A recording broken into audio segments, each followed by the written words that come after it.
Bago po natin simulan ang Chapter 12, shoutout po sa mga subscribers ko na walang sawang sumusuporta sa ating munting channel. At sa mga hindi pa po nakasubscribe dyan baka naman, pwede na mag-subscribe na kayo, wala pong bayad yan. Upang lalo pa tayo ganahan gumawa at sundan ang mga video na ina-upload ko. Maraming salamat po.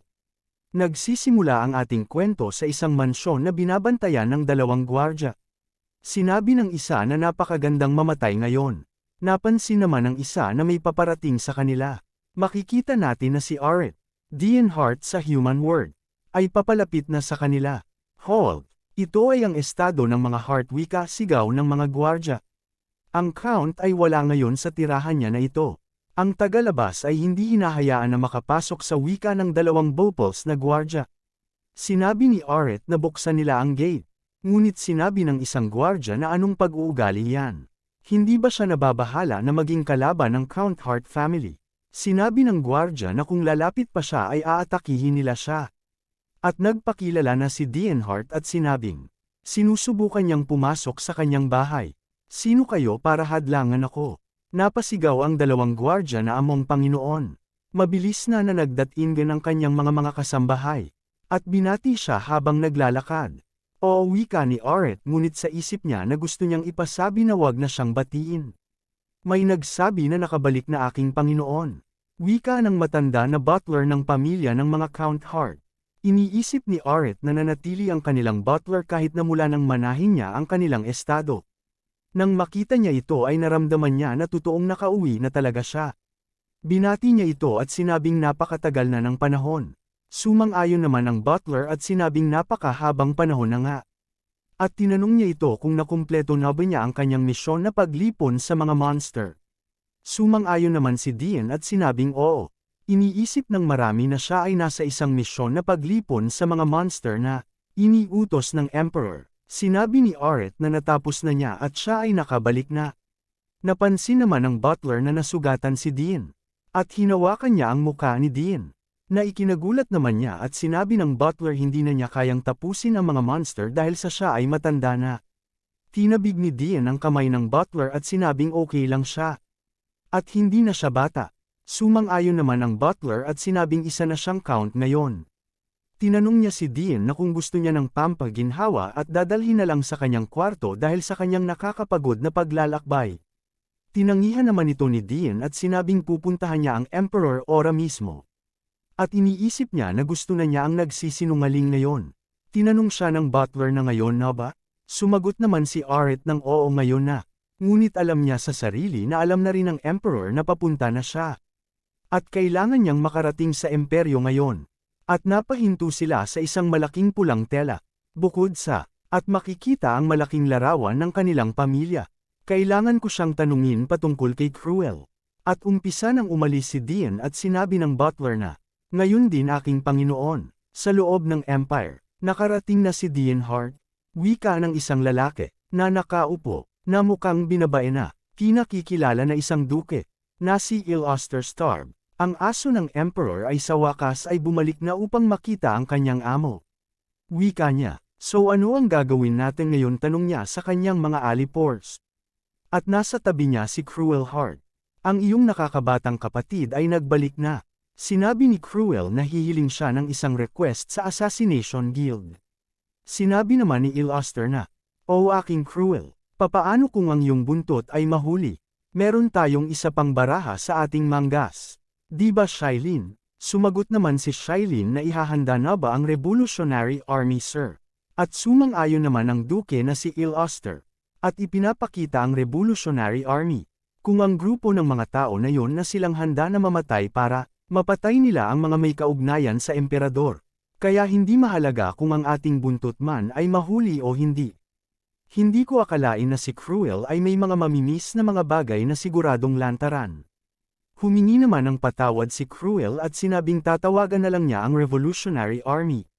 Nagtataka si Illuster kung gaano kahusay ang hero ng Emperor. Karangalan ng Count Dean Hart. Sa kabilang banda natapos na wika ng dalawang kasambahay. Bagay na bagay sa iyo aking Panginoon. Wika ng dalawang chinimay. Iniisip naman ni Dean kung gaano ito kagulo para sa kanya. Pagbibihis pagka tapos maligo lahat ay napakabilis lang. Napabuntong hininga siya at sinabing sa wakas at tapos na. Habang ang dalawang chinimay ay namamangha at sinabi ni Inday na, ang kasuotan na ito ay nakakamangha. Kahit na ang mga uniform ng mga militar ay napakaganda at angat sa lahat kapag siya na ang nagsuot. At ayon nag-flex-flex na ang ating bida. Para ako lang kapag may bagong damit hahaha. Hindi maaari. Ang uso ngayon ay magmukhang mahigpit. Habang si Dian ay mukhang naiirita sa kanyang kasuotan dahil sa puro itong puti. Pinaalalahanan siya ng butler na magsuot ng mask dahil masyadong tirik ang araw ngayon. At nagpasalamat naman si Dian. Sinabi ni Dian na alam niya na siya huli na ngunit nagpapasalamat pa rin siya sa pag-aalalaga nila sa kanyang estado. Mula nang siya ay umalis. Sinabi naman ng butler na kahit siya ay mamatay na ngayon ay wala na siyang pinagsisisihan. Ang aking batang master ay lumaki ng maayos bilang isang dakilang count, isang karangalan para sa akin na iyong kilalanin. Pinagbawalan naman siyang ni Dian na sabihin yon dahil siya ay malusog pa. Sumagot naman ang butler na hindi sa lahat marami na siyang nararamdaman na mga kakaiba sa ngayon. Sinabi ng butler na gusto na niyang pag-usapan ang kanyang pagre-retiro kapag siya ay nakabalik na.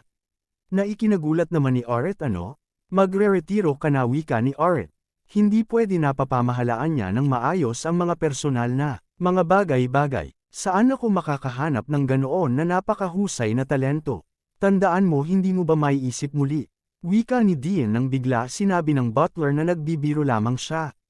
It's a prank. Muli ay nanliit na naman si Oret sa kanyang nalaman. Sinabi ng butler na ang tangi lamang niyang kaligayahan ay makita ang kanyang master na naguguluhan. Kaya nakiusap siya na wag na lang siyang intindihin. At ito ay ikinapike naman ni Dian.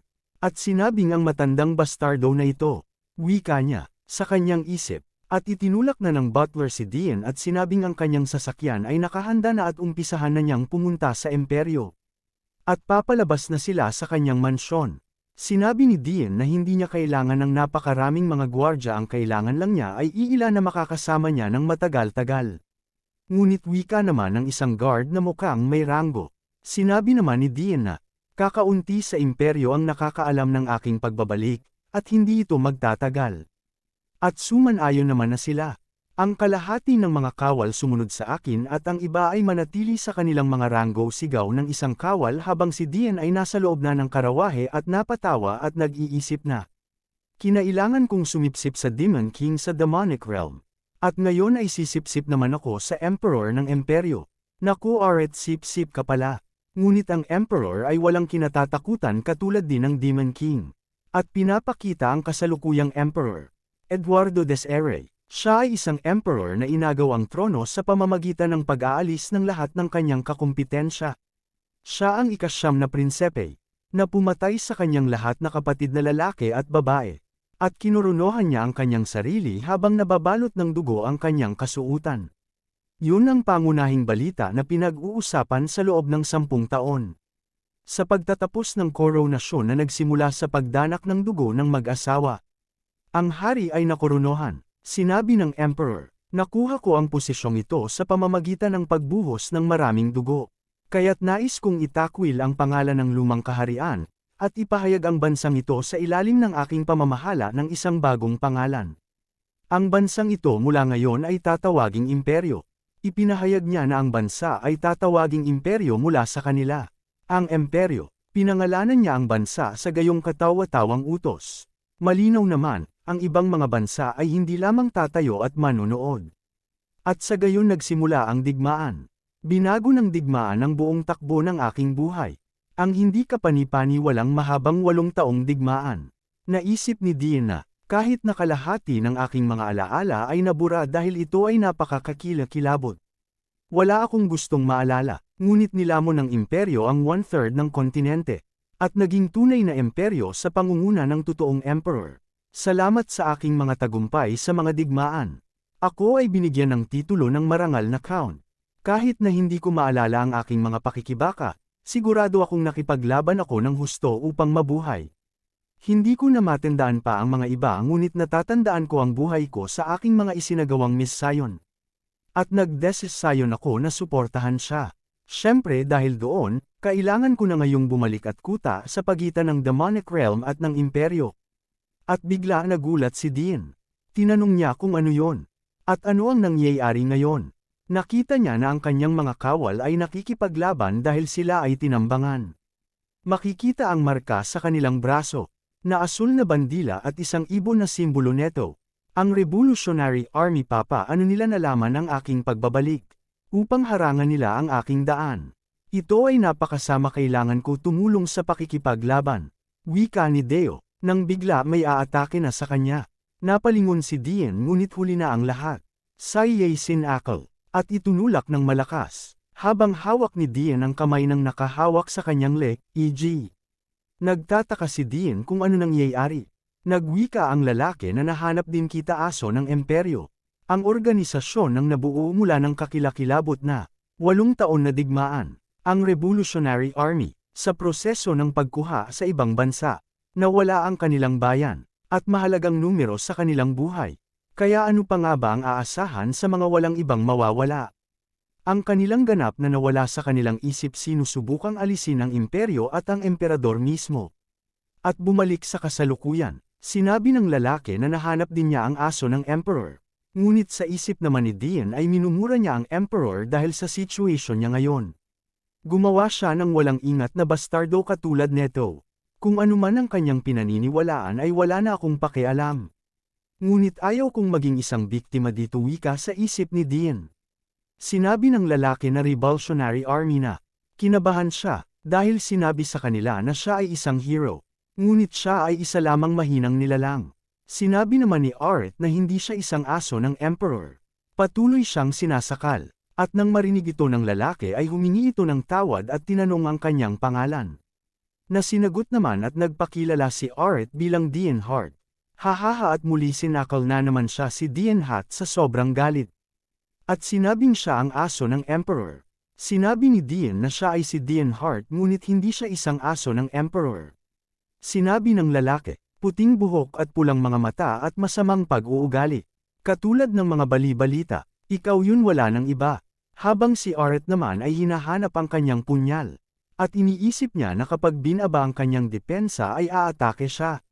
Sa pag-atake ng lalaki sa kanya gamit ang palakol ay nagawang pigilan ito gamit ng isang maliit na punyal ni Dian Hart. Na ikinagulat ng lalaki. Sumigaw ang lalaki na galit at sinabing wag siyang lokohin. At ibinagsak niya si Dian Hart sa lupa ng buong lakas. Na naging sanhi upang maglabas ng dugo ang kanyang bibig at mahirapan huminga. Naisip ng lalaki na kung ito ay isang hero, ang mga bali-balita ay walang katotohanan. Sisihin mo ang Emperor Peking hero, wika ng lalaki habang tatapusin na niya ang buhay ni Dian. Sa kanyang pag-atake gamit ang palakol, isang mabilis na sibat ang parating. Na pumihil sa pag-atake ng Revolutionary Army. Napalingon ang lalaki na may pagtataka. Sa wakas, wika ng isang lalaki na may lokong ngiti. Bullseye, wika niya habang pinapakita ang 3 individual. Na parang mga psychopath. Teka lang, wika ng lalaki. Isang slash sa pamamagitan ng emblem ng imperyo. Ang mga mamamatay tao, o mas kilalang, The Murderous Ghost Knight, ang mga demonyo na ipinanganak ng 8 taong digmaan. Sa pangunguna ni Dian Hart. At nagtataka ang lalaki kung papaano sila nahanap. At sinabing pigilan sila. Hindi ko alam kung kaya natin sila pabayaan, wika ng isa na natatawa pa naman sa kanilang commander na si Dian Hart. Psychopath, kung magdulot ba tayo ng eksena? Dagdag pa niya, ang nakakatakot sa kanila ay hindi ang kanilang kakayahan. At makikitang meron siyang kinain na 2 tableta. Ngunit ang katotohanang wala na silang natitira sa nasyonalidad. At makikita ang 3 na kahawig ng nangyayari kay Dian Hart. Nauhaw at sabik sa pagpatay. Patayin silang lahat, wika nila, na mukhang nababaliw na, at ipinamamahagi nila ang kanilang pagka-brutal. Sinabi ng isa na naiintindihan nyo ba na wag ninyo silang bibigyan ng madaling pagkamatay kundi pahirapan sila. Sinabi naman ng isang baliw na sinong may pakialam at ay enjoy na lang nila ang pagpatay. Ang kanilang ginintoang hawakan, bruha, ay eksaktong katulad ng kanilang Panginoon. Na si Dian Hart. Habang ang ibang Revolutionary Army ay wala nang magawa kundi ang manood na lamang. Inisip ng lalaking captain ng revolusyon na kung haharapin nila ito ay mauubos sila. Kailangan na nilang patayin si Dian Hart at tumakas. Nang bigla, bumaon ang mga daliri ni Dian Hart sa mga braso ng captain. At naging sanhi upang ihagis siya neto. Sa sobrang sakit din iya maiwas na mapasigaw. At sinabing ang aking kamay sabay mura at sinabihan niya na isang baliw si Dean Hart. Habang nakatayo na si Dean Hart sa kanyang gilid, "Sorry, sinadya kong tanggalin ng buo pero masyado akong mahina." Wika Dean at sinabi pa niya na ngayon masama na ang kanyang nararamdaman ay hayaan niya siyang patayin ng mabilisan. At napamura na lang ang kapitan ng revolusyon. At damanak ang dugo, na ikinagulat ng isa, habang pababa siya sa kanyang sinasakyan. Tinawag siya bilang isang kapitan ng mga psychopath. Namatay na siya agad, wika ni Dean. Dapat nga ba ako magpatuloy, tanong niya sa kanyang sarili. Okay na kaya yon? Tanong pa niya. Hindi kailangan ko gumawa ng halimbawa sa kanila. Upang walang sino man ang magtangkang atakihin pa ako. Wika ni Dean sa kanyang isip. At hinawakan niya ang patay na isang revolusyon gamit ang kanyang punyal. At sinabing hindi ko kayang pigilan. Konti pa, at patuloy niyang pinagsasaksak ang ulo ng revolusyon. Hanggang sa ito'y madurog ng napagka-brutal. Upang ganap ang katiyakan, wika niya at patuloy parents sa gawang pagka-brutal. Walang sino man ang makakalimot sa mga oras na ito. Wika niya habang tuwang-tuwa sa ginagawa at pagkabaliw. Pinagmamalaking sabihin ng isa na yan ang kanilang captain. Na walang awa, sinabi naman ng isa na parang sa simula pa lang ay hindi na sila kailangan ng kanilang captain. Napatingin naman ang isa sa dalawa at sinabing, "Ano ang iyong sinasabi? Dinalhan niya ng mga ganyang kalokohan. Kung hindi dahil sa atin ay nagkaroon ng malaking gulo." At napayuko na lang ang isa na mga kabilang sa mga sumama na kawal ni Dean Hart. Habang parang naliligo ng dugo si Dean sa dulot ng ginawa niyang massacre. Sinabi niya na sa kanyang mga tauhan na kung ano ginagawa nila. At meron pang mga natitirang mga kalaban. At iniutos niya na patayin silang lahat. Hanggang sa dalawa na lang ang natira at ang miyembro na lang ng Murderous Ghostly Knight na lang ang tumapos. At pinapakita ang imperyo ng Emperor. Gulat na gulat ang dalawang bantay sa kanilang nakikita. At nagtatanong kung bakit ang karawahing puti ay batik-batik. Sandali lang, wika ng isa. Ang mga batik na yon ay mga dugo. Habang pababa si Dean Hart, sinabi ng kawal na ito ang Royal Palace, hindi ka pwede pumasok ng walang imbitasyon. Sumagot naman si Dean at nagpakilala bilang si Dean Hart at kailangan niyang pumasok upang makita ang kamahalan. Biglang humingi ng paumanhin ang dalawang kawal. Alam nila na si Dean ay binigyan ng kamahalan ng titulo bilang marangal na count. Direktang permiso sa pagbisita kahit kailan niya gusto. Nagtanong si Dean sa kawal kung nasaan ang kamahalan. Sumagot naman ang kawal na natataranta at sinabing ang kamahalan ay nasa bulwagan. Ang bulwagan ay isang lugar kung saan ipinagdidiwang ang bagong hero na nagtagumpay. At bigla napangiti si Dean Hart at sinabing, "Bagong hero ah." At pinakikita si Cruel Heart na nakaluhod at iniisip na ang kanya nakababatang kapatid ay naroroon na. At dyan po nagtatapos. Abangan ang next chapter. Huwag kalimutan mag-subscribe, like, at mag-iwan ng komento sa ibaba. Libre lang po yan, walang bayad. See you next chapter mga idol.